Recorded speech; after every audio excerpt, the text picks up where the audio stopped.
Hello. I've got to take a picture.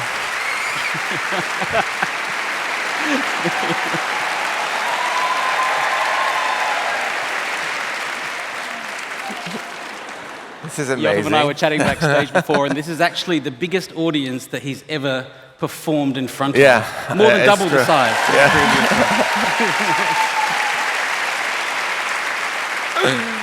Oh.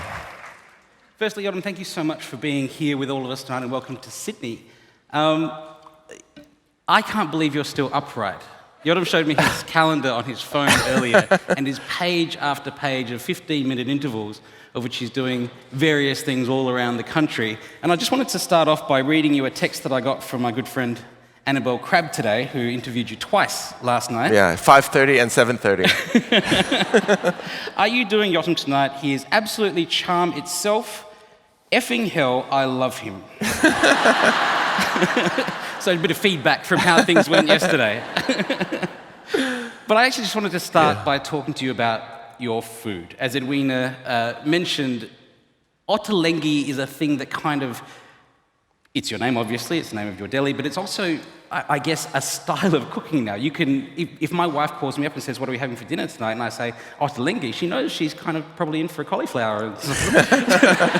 But the way that we see your food and the way that the public sees your food, the things that we pick up on, is sometimes quite different from, I guess, your intention, or maybe the way that you see your own food. So could you maybe try and describe to me how you see your Ottolenghi cuisine? Yeah, well, I find this quite overwhelming, what you're describing, because I understand, in theory, the whole business of Ottolenghi being something that people cook and understand, but I just go about my life. Like any other person, I try a recipe, I come home, I have dinner with my family, and I go to bed. But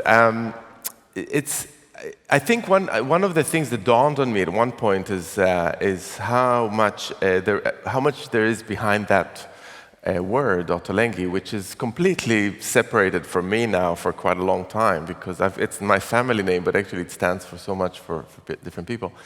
When we made this dish in the test kitchen one day, a few years ago, and it was the most beautiful pea soup we've ever made. It was really, vibrant green and really kept its flavor, and it tasted of mint and peas, and it was beautifully prepared, and everybody tasted it. And I've got in the test kitchen, there's always 2 or 3 people tasting things together, and someone says, but it's not very Ottolenghi. And I thought to myself, wow, that is really an achievement, to say that, something that we've just prepared as a group. I don't know exactly who made it at that point, and we can just say that just not belong to us.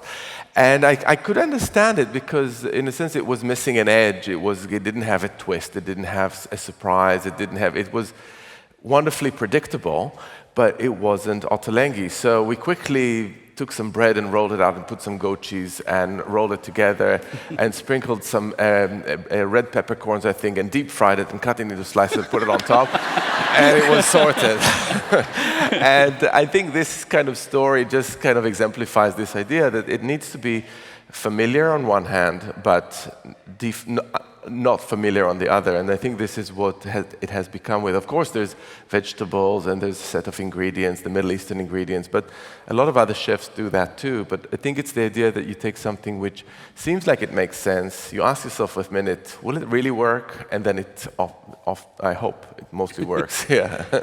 Is it similar to the type of food that you grew up eating, or is it a style that, I guess, has evolved in your professional life and also in maybe your collaborations with other people? No, it's not the food that I grew up eating. So I grew up in Jerusalem in the 1970s and 80s, and there were 2 types of cuisines, or there was many cuisines, but the cuisines that I was exposed to were mainly, at home, was kind of quite European food. My parents, my dad was of Italian origin and my mom was German, and we had food that I would call it just European. I mean, my dad would make pastas and polentas, what's not to like.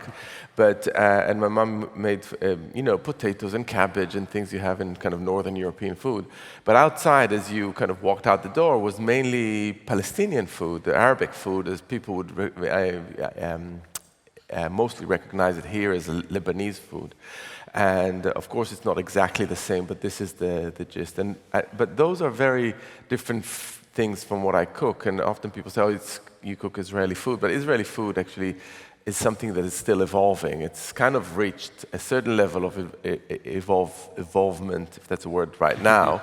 But it wasn't like that when I was growing up. And I think what I do is take things that are slightly familiar.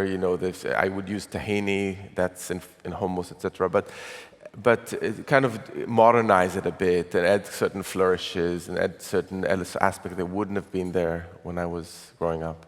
Yeah, I've heard a quote from you before, that said you want to create drama in the mouth. Is there something dramatic to the changes that you make to very simple dishes to bring it forward, to bring it to something new? So it's my main my main love is vegetables. I mean, there's a lot of things in my books that are not vegetables, but vegetables would be my first port of call. You mentioned cauliflower as a good example, and that is, I love cauliflowers. And this book, Simple, that I'm here promoting, is got 3 or 4, I think, really good example of different things you can do with the cauliflower. And I think it's what draws me to vegetables so much is the versatility, is the fact that you could really do so many things. And I genuinely think that you can do much more with a cauliflower than you can do with a piece of meat, whatever meat you're going to do, because you can eat it raw, just like that, dipped in something, and you can slice it and deep fry it, and you get something really crisp. Or you can turn it into a fritter and get something which is a little bit crisp on the outside, but really kind of moist and wet and beautiful in the inside.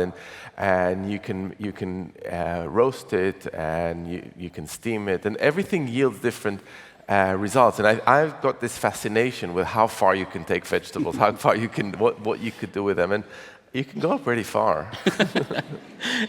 So let's talk about the vegetable thing for a moment, because, and I want to ask this question without sounding rude, because sometimes if you say that success is unexpected, it can mean that it's unworthy or something. And I don't mean that in any way, but you're a chef who's cooking, inverted commas, foreign food that's vegetable focused, that is based in the UK, that is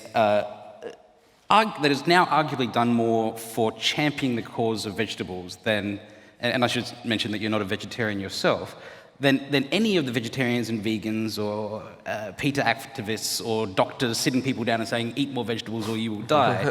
And you've written a cookbook, and 6 cookbooks now, and opened a string of restaurants.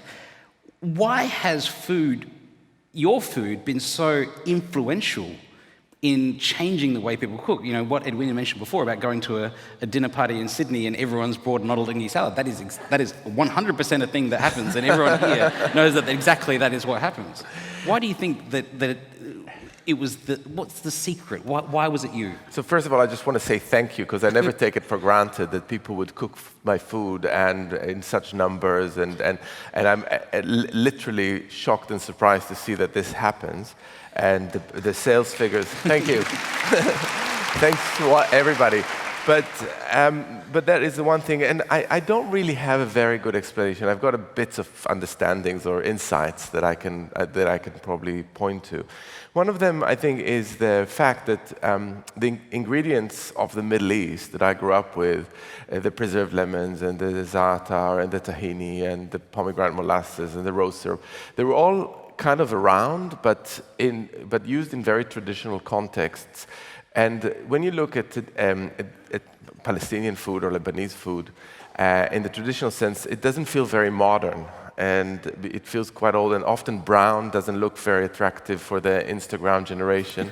and I think what myself and Sami Tamimi, who is the co-author of a couple of my books, and also we work closely in our restaurants, we've kind of made it a bit more contemporary by focusing on bringing the vegetables out and their natural colors and working with garnishes and salsas and things. So create that contrast that I kind of explained a little bit about, the flourishes.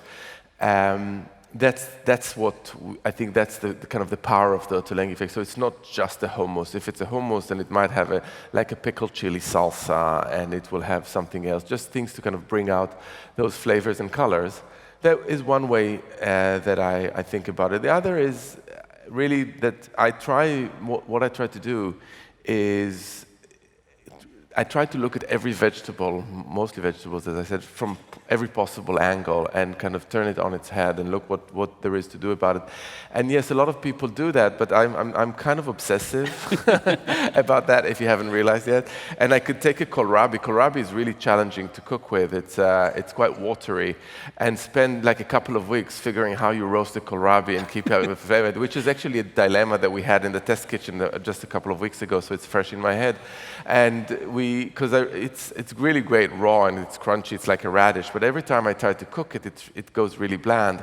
So we did this thing, and it worked, where when we roasted it for a good hour, an hour and a half, and then I cut like little slices halfway through it, like Hasselback style. Oh, wow. And then we made this paste with anchovies and herbs, and just really stuck it inside and roasted it for a bit longer.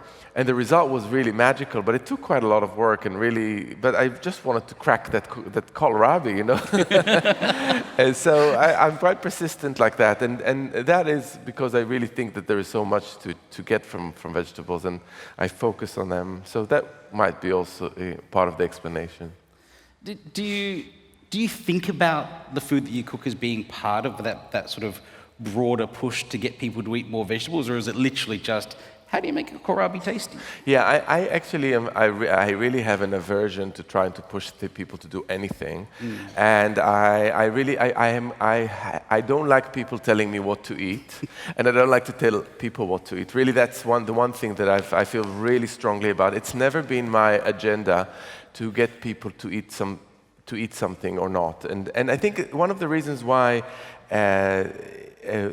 Why we are developing a complicated relationship with food, many people do, I feel sometimes that I get confused, is because we are told all the time what we should or what we shouldn't be eating. So there's on the one hand, there's the things we have to eat, or whatever superfood it is at the moment.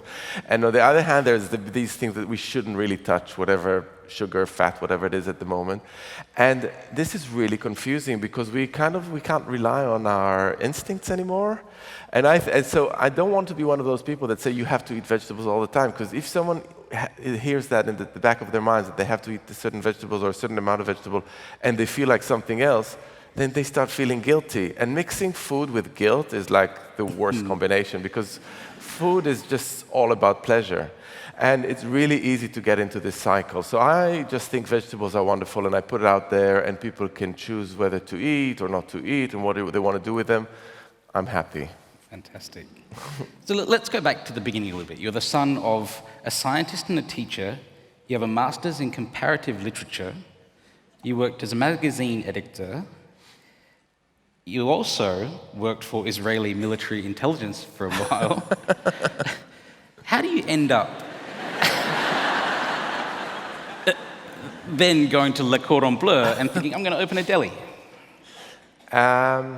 I don't know. I mean, I'm not sure how to answer this. I mean, I've done certain things. I mean, every Israeli young man does the military service in general. So I did it, and I ended up doing a job in an office, which was not that exciting, but it was intelligence military, so that sounds good. Then I went to university, and like every other Jewish boy, got a degree because my parents thought I should get one. And then a bit like you.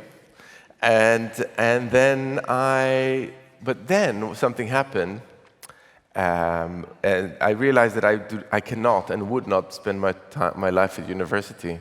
And I've told this story today, but I'll tell it again because it's just really, it encapsulates what I've experienced. Is that when I finished my degree, my university degree, I wrote a dissertation. And I printed out in like 5-6 copies, and I handed it up to all the people that are close to me, my friends, my family, my supervisor at university. And to this day, I think nobody had read my dissertation. I mean, I assumed the supervisor read it because she gave me a mark, but nobody else read my dissertation. And that is really soul-destroying, because I spent, put aside the fact that it's probably pretty boring, but I spent 2 years doing that. And you know, as a chef, how quickly you get these kind of incredible reactions when you make something good and people try it. And immediately you get this kind of immediate gratification. So the gap between those two reactions that you get to food and you get to a university paper that you write is so big, it's glaring, that I couldn't stay. I couldn't stay.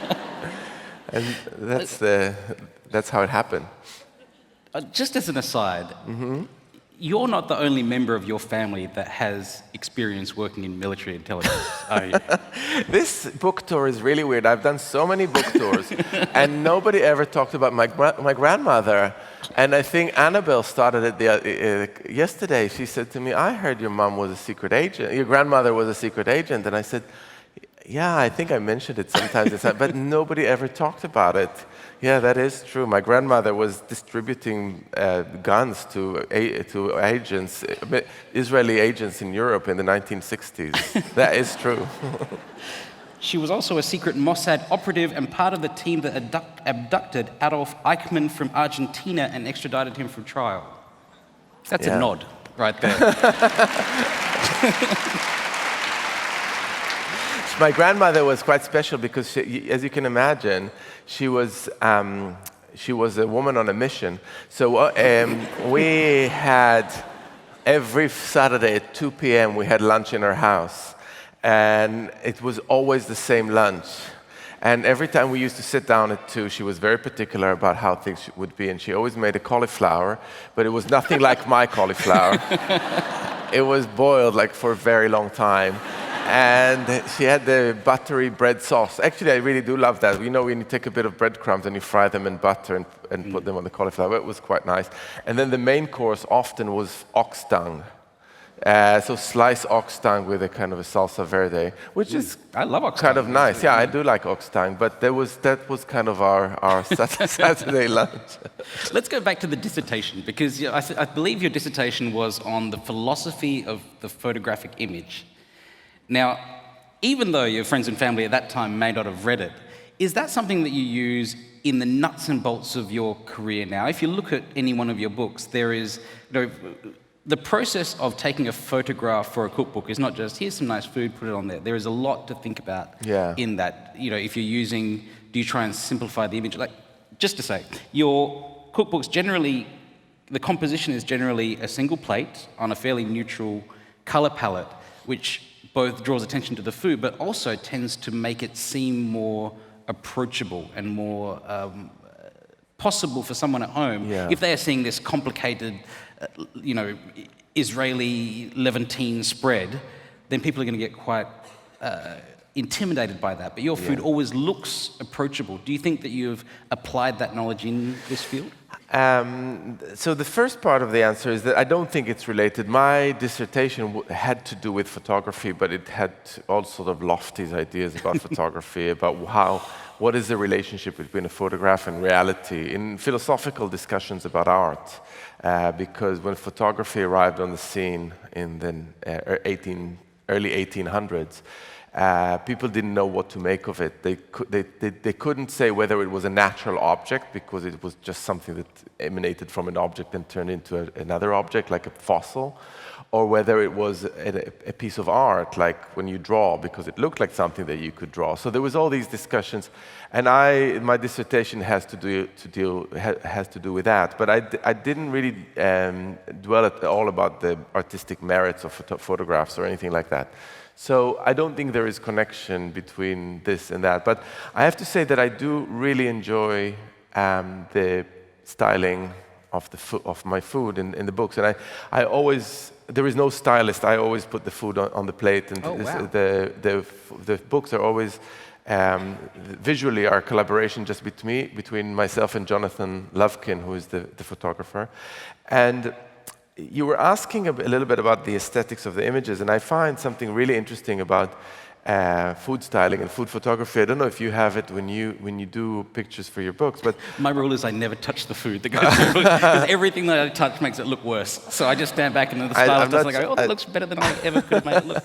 So I don't believe you, but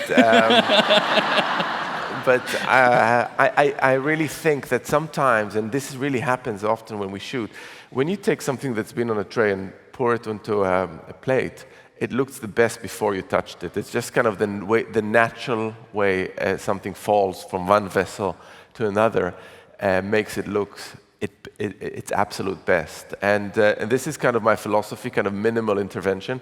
Of course, stuff happens around. You choose your backgrounds, you choose your plates, you choose certain things. But I try to make the food really look as if it's just been made, and it is just been made. And the other thing, when we cook the food for photography, I always have to make sure that it's exactly as the recipe calls for, so including salt level. So I taste it before we put it. It makes no sense to taste your food before you're going to shoot it, because it's just for the camera. But there's something about that kind of preparing something that is just as real as it can be, that makes it deliver that message in the book. And especially in this book, the latest one, Simple, I wanted to bring this to the fore even more, because it was, for me, this book is about approachability, making things that are approachable to people in more than one way, but still approachable. And that's why it was really important not to make these kind of intimidating shots of food, because you're right, you look at it and you think, I can't do this, I'll move on to the next page. But so I really want to make it sure that it looks great, it looks sexy, it looks delicious, but people will feel that they want to make it. Let's talk a little bit about the development process for putting a book like Simple together. You know, within the recipe writing industry, the accepted process is to Google somebody else's recipe, change 3 ingredients, and then just send it to print. I'm assuming that's what you do, right? Kind of, yeah. No, but how does it... Most of your books have been collaborations. Originally with Sami Tamimi. Sweet was done with Helen Go, who's a writer for the Sydney Morning Herald here, also a pastry chef in one of your restaurants. Yeah. What's the process behind the development of recipes, the testing of them, even the conceptualization of how is a book going to come together? Yeah. So I kind of, the way I test recipes, and actually I would call myself now a recipe tester, because that's what I do most of the time. I'm in my test kitchen, and I work with a small team of 2 or 3 of us. And essentially, I sit there and there's people cooking, and I constantly taste recipes. And the process has really evolved. When I wrote the book Plenty, about 10 years ago, or a bit less than that, I tested all the recipes at home. And and on my own, I used to go do the shopping, do the cooking, washing up, writing down the recipes and submitting them. And it worked quite well at the time, but I felt that I kind of reached the end of how far I could take that system. I really needed more people around me. So I was pushed by one of my partners, Noam, who's always the one who pushes to do things when I think they're too extravagant to do, to get a special space, a test kitchen, where people would come and test recipes. And now I have a team. And the way a recipe comes about is that we have kind of a weekly meeting where we decide what we're going to cook for the next week or so. And we just start cooking and testing. And a recipe could be tested, I don't know, up to about 15 times until we get it really right. Sometimes it's okay after 3 or 4 tests, but most times it's on average 6 or 7 times. And it's a really very, very thorough exercise. We taste, we have discussions, we do. And sometimes people make fun of me because they say, put 1/8 of a teaspoon of salt. It's like, what's that all about? And we can't even measure 1/8 of a teaspoon because it's not one of the measuring spoons. But in a sense, what it stands for, I do have 1/8 of a teaspoon measuring spoon, by the way. What it stands for is that I want to bring the reader or the cook as close as possible to where I was standing when I tested this recipe. And I know people are very competent and many cooks have great skills, but I always want to assume that if someone has no skills and they follow the recipe, they'll get as close as possible to where we were at that moment. We were happy with it, finally happy with the recipe. So once that's been done, the recipe is written down, and then it's sent to this very fortunate woman who was featured in The Guardian recently. Her name is Claudine Bolstridge. She lives in Wales, and she's got 3 kids and a husband and parents-in-law that lives across the road. And she lives in rural Wales, and she tries every recipe I've ever published on her family. And she writes a report. And is it like Tommy 6 spat out the peas? A little bit like that. She's sometimes right. Rodri didn't really love this. Rodri is her husband. But the kids absolutely adored it. I mean, just kind of bits of information like that, but also something like, why 180 grams of ricotta when there's 200 grams in a packet? What am I supposed to do with the 20 grams? Every single person in this audience is like nodding like this right now. So, and it's very useful to have someone testing a recipe at home on their kind of normal family in a normal kitchen that is not a professional kitchen, and being able to give you an honest opinion of people that are kind of unbiased. And so it's a very lengthy process, but I think it works well for me because I feel very confident that at the end there is something that is pretty foolproof. I mean, people will always not have less success than others in certain recipes, but I have to prove to myself that I've taken it to the limit. That must be lovely when someone eventually writes to you and goes, "It didn't work for me," and then you go, "Well, it worked for everyone else. It worked 15 times." Yeah, but the thing is, the science of cooking is really something amazing. I don't know, people are not aware of that, but the size of the pan matters so much. Like, I often write, like, it's at 18 by 24 centimeters roasting pan. And again, some people raise their eyebrows and say, do I really need to know how many centimeters the pan is? And I'll tell you, it's so true, because if you put something there, like if you want to roast something, the amount of liquid that is going to accumulate when you roast make it either dry or into a soup, and it really is those kind of differences. And if you're a confident cook, then you know that this is too small. But if you're not that confident, you just wouldn't know. So it's better just to measure and say what size the pan is. Brilliant. Sorry, I probably sound a bit... No. I want to talk about this a little bit more OCD, because in my experience, a lot of chefs and cooks can talk for a very long time about their philosophy and the directions that their food goes. But at their core, when you're at home cooking for your family and you're putting something into a pan, there tends to be something very, very simple behind the way you actually make food taste good. For example, I have a friend whose grandmother, an amazing cook of Chinese food, and I asked her once, what's your secret? And she said, I add half a teaspoon of sugar to everything. And it was just that simple, A pinch of sugar. A pinch of sugar to everything. And that was, years later, Tetsuya Wakuda actually said the same thing to me. He was like, to offset the savoriness of soy sauce, which a lot of people are using in Japanese and Chinese cooking, you need to put a little bit of sugar into to balance that taste. And also Tetsuya also mentioned that he thinks that texture is more than 60% of the experience of eating food. We concentrate so much on flavor, but texture is actually a lot more important. Is there something, simple and secret, maybe not even secret, but that you do when you're cooking to make food taste good? It's a really good question. I never thought about it like that. I mean, I can break it down into different kinds of food, etc. But I can't really say that I've got something like that. I think one thing that I think for me is very important and goes back to vegetable is to try to understand really well what you're cooking with, because certain things just benefit so much from a certain degree of cooking. I mean, we know it so well about meat. Everybody knows how bad, and fish, how bad it is to overcook or undercook a piece of meat. That's, every chef prides himself on getting the right level of cooking. And I think the same really applies to certain vegetables. Of course, you can have more or less, but to understand exactly how far to take a sweet potato is so easy to overcook and make it really horrible and mushy. You just need a tiny bit of resistance because a raw sweet potato is kind of inedible. And so just to get to that level with sweet potato, it's the same level of cooking. But every vegetable is a little bit different like that. You don't eat a raw potato, and you can easily eat a raw cabbage, but it's also nice to cook a cabbage too. So understanding all these things, but it's definitely not a pinch of sugar. I don't have anything like that would just kind of... But is that sort of...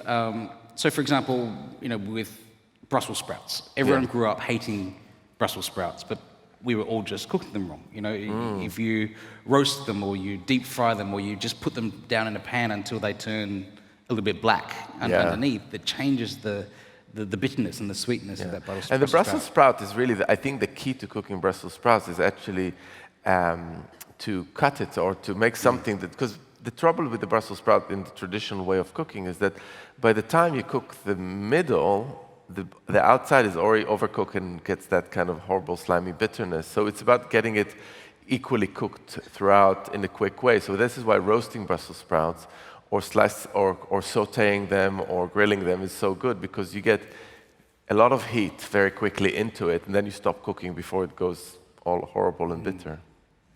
So you've written 6 cookbooks now.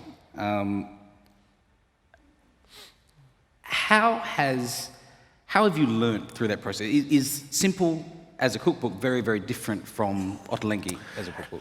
The writing has really evolved. Like, I think the books that I publish now are better than the ones that I've published before, because I've really learned a little bit about how, like, the process that I described to you is not, I haven't started that way. It's something that has evolved over time. And I'm much more particular about the quality of the recipe testing and what needs to come out of it. But there's also something that I learned, and I think it's got to do with age and with I'm a kind of a late parent, so I became a parent in my mid-40s. So there's something to learn from that experience, in the sense that many of the things that I've published in previous books, or most of the things, my kids wouldn't touch. And I don't say it in a bad way or a good way, it's just a fact, because these are kind of complex flavors, and the textures are probably sometimes too hard for them, etc., etc. And now I look at it slightly more from their perspective, and slightly more from the perspective of different cooks and their expectations. This is why Simple was such an interesting exercise for me, because the way Simple came about is that a few years ago, The Guardian asked me to write a supplement with 20 easy recipes for spring. And I remember when I got the brief, I was just shocked. I said, like, Ottolenghi, I don't do Simple. I was completely like, and this was my reaction, because I said, like, what are they thinking? But then I said, okay, let's take the challenge. And we sat down, myself and Esme and Tara, and we sat down and we thought, like, okay, so let's do something with this. And within like an hour, we had like great ideas. And what all these ideas had in common is the fact that there were things that we do at home, you know, like a pasta or jacket potato, or things that are kind of, but I never thought they were worthy of becoming recipes. And we took them and we kind of Ottolenghified them. We added flavor. We added something like, you know, like rose harissa, or things that are kind of shortcuts for flavor. And all of a sudden, something that seemed almost too simple to be in the book made complete sense, because it had everything that I wanted it to have. The layering of flavor, and the interesting look, and the kind of some kind of conflicting textures that make you think. And when it was time to publish the book, I thought to myself, wow, that's a real achievement, because we managed to capture simplicity to a certain degree without losing too much of what I thought was kind of the identifying features of my food. So your son's Max is, I think, 5 now? He's 6. 6, and Flynn is 3? 3 or 4? Flynn is 3. They're about the same age as my children, and I know that they're very hard to cook for, children at that age. You know, do they have a favorite dish? Is there something that you go to? Yeah, so my kids are I think they are not very different from other kids at their age. So people would have these expectations that my kids would just have like raw preserved lemon for breakfast or something. But that is just not the case. They are kind of normal children.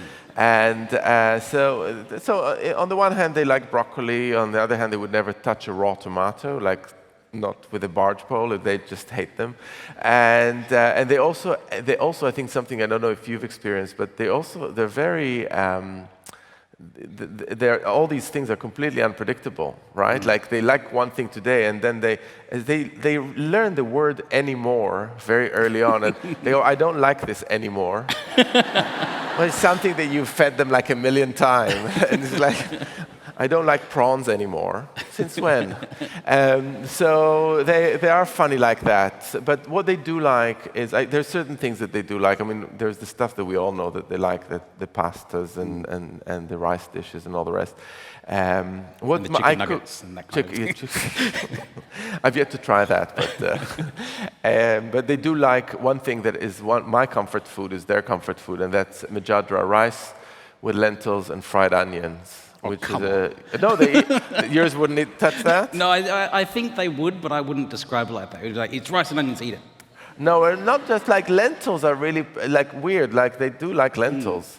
So rice with lentils and lots of fried onion and yogurt on top that eat any day. And people in the audience that have children should go home and try that, and they'll see I'm going to give that a go. I'm genuinely yeah. I've tried everything else. So,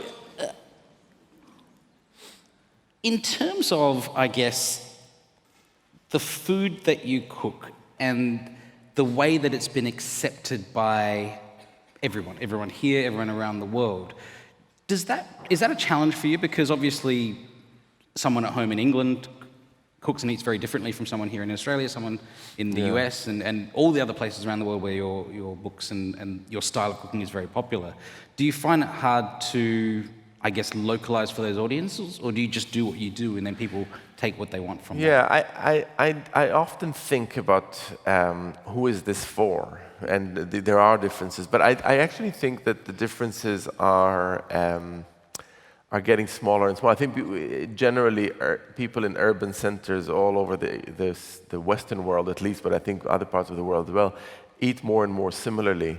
And I guess it's got to do with the availability of produce and books and social media. So you'd be surprised how similar people do eat, as far as I can see in different parts of the world that I travel. But I find more interesting the question of, for me, because it's a new thing, is how different people cook, rather than people of different nations. It's more about the psychology of the cook. And when we started working on this book, we just got a bunch of people who happened to be around us and asked them, what does simple cooking means to you? And we got really such different answers, and it kind of informed the way the book was structured with the acronym SIMPLE, SIMPLE, because some people would say, and for me, that was really eye-opening. Some people would say, I would just like to cook something in 20 minutes. Mm. You know, the amount of time you spend in the kitchen was the criteria, the deciding factor about whether I'm going to go and cook something or not. That's simple cooking for me. And other people say it's absolutely not about the time. It's about the ability to make something ahead of time. So I can make all my preparations an hour or two or a day before I have to throw a dinner party or feed my family. But I wanted to be able to not to worry about it the moment it's time to put the food on the table. Someone else said, I just want to skip the whole shopping business. I don't like going shopping, especially not for Ottolenghi ingredients, which takes you all over town. So I like to cook from my pantry. I like to cook rice and pasta, and I use frozen peas and the bits of parmesan that I've got in my fridge, etc. And these are genuinely different ways of cooking. And since I've asked those questions and got different answers and structured the recipes in the book around that, I really think much more about what different cooks do and how they operate. And it's something that I've never spent a lot of time thinking, and now I do think much more about it. And so when a recipe comes, I often ask the question, who's cooking that recipe? Which I've never asked myself before, who's cooking that recipe. It seems so straightforward to ask the question, but I never asked the question. And it does inform the recipe and what you do with it. It's incredible. When I saw that in Simple, the way that you'd broken it down with the acronym there, I just thought it was so brilliant because, you know, in Australia we have a magazine called The Women's Weekly, and they used to have their own test kitchen. It's now not in operation anymore, but their rule Great recipes, by the way. Yeah, they were fantastic, but their rule was no more than 11 ingredients would ever make it into a Women's Weekly test kitchen recipe. But there are so many other ways to make food that is simple for that. Sometimes, you know, I get asked for simple ingredients and simple recipes, and there are things that you can make ahead that you can then translate to literally a 10-minute dinner at home. The thing that I've found really useful for this, and I'm not sure if you agree, is social media these days. It used to be, when I released my first book, which was a few years after you released yours, the feedback that I got from going to events like this and talking to people and book signings, someone saying, I like this, I didn't like that, or I couldn't find this ingredient anywhere, was useful. And now with social media, you can get that feedback all the time. How do you find the feedback? Is it good? Feedback. I say that with trepidation because we all know what the internet's like, right? No, I actually thrive on the feedback in a sense because before social media, and I think when I published my first book, it was just before you get that kind of deluge of feedback that we have now, almost too much of it. I never quite knew what people were doing with the recipes, and we put something out there that you've spent a long time putting together, and putting all your love and energy into something that you like so much and appreciate. Not to get the feedback is actually, I prefer over feedback than no feedback, and I think now when I look at people, I can literally immediately know what's popular and what's not, what dish in the book is a hit, and I think that's great because it really informs the way I would do the next recipe book, because I know that in Simple, the slow-cooked chicken with a corn crust is like the most popular dish, so I'm going to do more of those. It's like, because in a sense, it's not really worth it making recipes that people don't cook. I want the ones that they cook. So that I find very useful. What I don't like, just on that, is when people say to me, I've cooked that recipe of yours, but I've changed this and that, and it didn't work. Why? You are my idol now. This is the bane of my existence, that I changed everything in your recipe. It didn't work out the way I intended. Can you analyze that for me? But when you were writing Simple, was that the corn-crusted slow-cooked chicken, was that the recipe that you thought was going to be the most popular, or did you think that there was something else? No, when you put a book out, I normally don't really know what is going to be the most popular dish. I know now that in Plenty More, there's a cauliflower cake that everybody seems to make, and I had no idea that I thought it was just a averagely good recipe, but everybody makes that cauliflower cake, and I think for all sorts of reasons, because it's called a cake, it sounds good, and also because it's full of vegetables, so it's like you win from no matter how you look at it. But I never know exactly what's. In Plenty, one of the most popular dishes is the black pepper tofu. Which, it's a traditional Chinese dish, and Helen Go gave me the recipe for that. And it had like 5 tablespoons of ground pepper, and I thought, like, what on earth is that? And I cooked it. It was really good, but I never thought that would be one of the most popular dishes in the book, and it ended up being. So there you go. Now that, I guess, the Ottolenghi empire as such has become relatively influential, extremely influential, I would have to say. Do you feel additional pressure on, I guess, back in the old days, you used to be able to throw anything up on the deli menu or put it into an article in The Guardian, and maybe some people might like it and some people might not. But do you think that there's more that you need to pay attention to now in terms of things like sustainability, in terms of, Yeah, much more pressure like that. I think also because there's more of those conversations are being held in the public.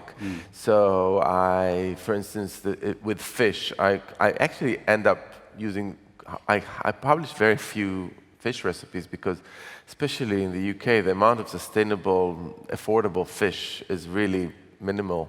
And in our restaurants, we do the same. So I'm very aware of that conversation. I'm trying to think much more about all these. It's never been my first consideration, because for me it's all about the flavor. But the next consideration would be all those issues, because I don't operate in a vacuum, and people are very, very vocal. One of the things that is really strong, not so much here, but or in the UK, but in America, because I was on an American book tour in October, is the question of who owns the food, like who is it?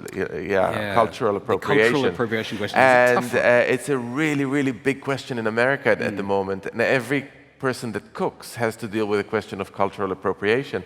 And it's massive. It's massive. And I almost find myself, I had to deal with that a long time ago with Jerusalem, because it deals with the Israeli and Palestinian conflict and who owns recipes and who started them. And in that conflict, it's a serious question, because people's sense of self depends on food when they've got very little else. But I find this really, really difficult, because I don't even know how to answer these questions in the American context. Is it okay for a white person to cook Mexican food? How can I answer this question? You know, it's really difficult. I find that a little bit perverse, to be honest, because I think that food is one of the great unifiers. Before you speak someone's language, before you understand their history, before you walk a mile in their shoes, you can eat the same thing that person eats, and get some insight into the way their life works, the way their culture works. And so I don't really believe in cultural appropriation in foods, because I think it is such a wonderful window into other aspects of the multicultural societies that we live in. I'm completely with you on that. I mean, the funniest thing happened to me a few years ago when I published, my husband is Irish, and I published a recipe for my version on an Irish stew. And I even put the Irish in quotation marks just to make sure that people don't take me so literally. And my Irish stew had some, orange zest and a little bit of parsley and this and that. And the amount of negative feedback I got underneath my column, normally I don't read those things, but I actually do, but only when everybody falls asleep. And I thought, that is not an Irish stew. And an Irish stew is strictly mutton, potatoes, and carrots, and this and that. So, who would want to eat that, right? And it's so many kind of really angry people protecting the poor old Irish stew. And I thought, and then when I looked at those people that were kind of fighting for the Irish stew, they were all English. They were not even Irish. And it just goes to show that it just can go so far, and everybody's trying to defend the oppressed. But actually, who is oppressed? Just an Irish stew. I should tell you that here in Australia, we have a version of an Irish stew that is the shape of a Chinese spring roll filled with barley and lamb and potato and peas, I think. It's called a Chico roll. Sounds... And I suggest that if anyone offers you one, run as far as you can away from that particular thing. I thought it sounded really good. But food is obviously a very powerful force. It can change the way people think, it can change the way people live, it can change their health. But is there a limit to what it can do? Obviously you've collaborated for a long time as an Israeli Jew with a Palestinian Arab, Sami Tamimi. Australia, the UK, America, very multicultural countries in terms of the way the population is made up, also in terms of the way that the population eats. Most of the people here in this room, most of the people around Australia will eat Vietnamese food, Chinese food, Italian food, Greek food, English food, American food, whatever. But yet we still have big problems with race relations in all of the countries that I've just mentioned. Why has our love of food in a cultural context not really translated as well to an interpersonal understanding? This is it's a really serious question. I think it's tragic, really, that we are so good at adapting ourselves into different cuisines and enjoying and being, super international and not being able to apply the same level of tolerance that we do to other people, to the actual people that cook them. And I find that, because I come from Israel and I see that every day. I mean, and I use the word tragic because it is tragic. There's no other description. I mean, Palestinians and Jews in Israel and Palestine eat the same food. And that is a language, right? They really eat the same food. They enjoy the same kind of level of spicing and the same kind of way of eating, the informality, the chickpeas and the tahini and the olive oil and the olives. And it's insane that they can actually share that kind of intimacy around food, and they can't have that same conversation with each other. And I don't know if it says something about the human condition or it's something about this just point in history, but it just doesn't seem to be doing enough. I mean, but there is, I mean, that's a very negative way of looking at it. I mean, there is also positive sides to that, and there is a lot of dialogue that happens around food.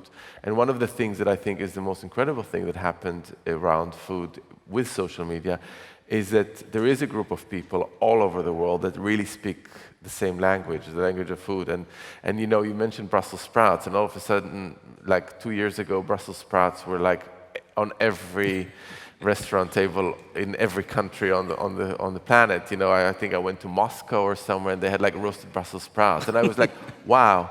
And that is really special. If we could take that and make it something that people would actually do in their real lives, you know, in their way they interact with each other, that would be an incredible achievement. I think there is hope for us yet. You know, the multicultural nature of the food that we eat is very young, as is the multicultural nature of the societies we live in. That is true. If you look at, you know, what do they call it, the Colombian transfer, where chilies and tomatoes and corn and all those various other things went from Central America around the world. That was only 400 odd, 500 odd years ago, maybe earlier. Don't fact check me on any of this, please. But we're almost running out of time here. There are a few stations that I have up. One here, two there, two up on the top tier there, and then one around here. If you do have any questions for Yotam, we'll be doing about 20 minutes odd of questions. So if you could start making your way, we can't take too many, obviously, but if you could make your way towards those microphones, so when we come to the questions that you'll be ready to ask, please feel free to do that now. I might start with a question from my friend Laura, who's in the audience tonight, who did ask me the very nuts and bolts question of, assuming you were on a desert island, I know, what 3 ingredients do you think would be important to you that you would like to have? That you can assume that coconuts are already on the island. Coconut. Coconut, I love coconuts. It's one of the least useful ingredients in my cooking, but I'll definitely take it. And actually, there's fish fingers in this book that have fresh coconut on them that are very delicious, and I recommend trying them. Just on the subject of coconut, but I think the top ingredient, I think anyone who's in this room would be able to answer. It's on my shirt. By the way, this is the John Lemon T-shirt, and I found it on a website, and it was so appropriate because of the book. But so I brought it with me. So lemon would have to be there, and I have to come some kind of starch. I want to say flour, because then you can just do stuff in breads and things like that. Lemons and what else? Olive oil. Wow. I can do quite a lot with those things. But the coconut and the animals that I might hunt. Can you see me doing that?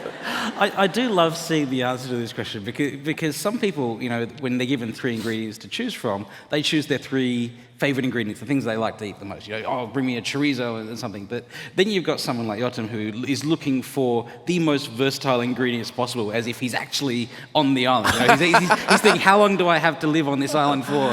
And are you saying I was taking you too literally, right? No, it just gives us an insight. You should have asked me about my death row meal. Oh yeah, let's go for that one. Wanted. I didn't ask because I actually. But we need to leave someone 5 for people being invited to a dinner party, alive or dead, and death row meal are 2 things that I'm kind of sick of being asked myself. Yeah. So well, I wasn't exactly. So let's that. not ask those questions.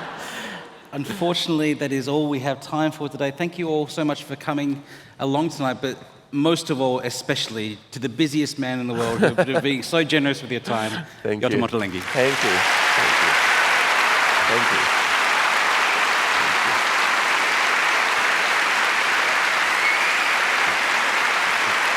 Thank you so much. It was brilliant.